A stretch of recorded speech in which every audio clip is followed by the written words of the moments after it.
कहानी ननद और बहू की लड़ाई।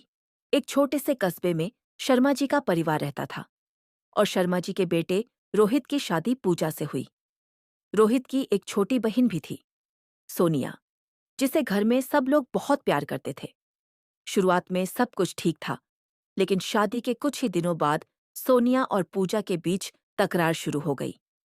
सोनिया देखती कि शादी के बाद भैया अब किसी के पास ज्यादा उठते बैठते नहीं हैं और काम से आने के बाद सीधे भाभी के पास चले जाते हैं और न भैया उससे ज्यादा बातें और मजाक करते, और ये बात सोनिया को अच्छी नहीं लगती थी।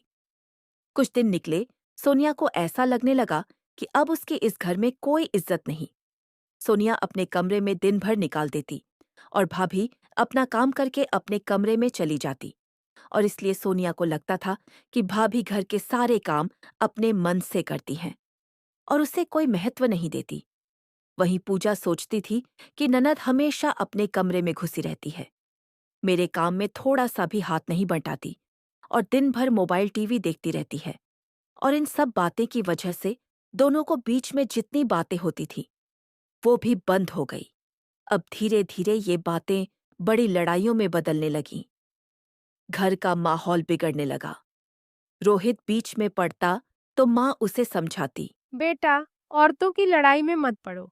और एक दिन जब पूजा का व्रत था तो पूजा ने सोनिया से खाना बनाने के लिए कह दिया, जिस पर सोनिया ने पूजा से कहा कि भाभी, आज मेरी जरूरत पड़ गई तो आप आज मुझसे बोलने आ गई।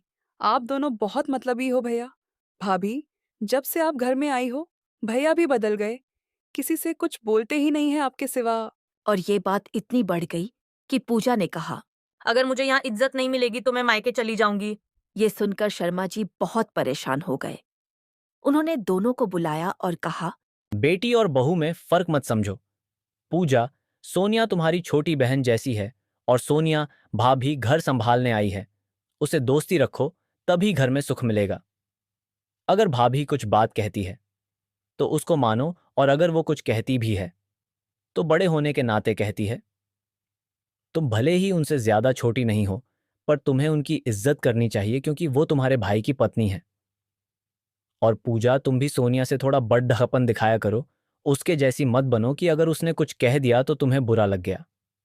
उसको समझाओ, और अगर नहीं समझती है तो रोहित से कहो या मुझसे कहो, यही तुम्हारा उस कर्तव्य है। दिन के बाद दोनों ने थोड़ी थोड़ी कोशिश शुरू की।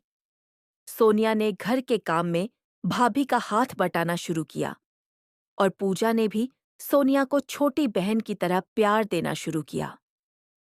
धीरे धीरे नफरत की जगह अपनापन आ गया और घर में फिर से खुशियां लौट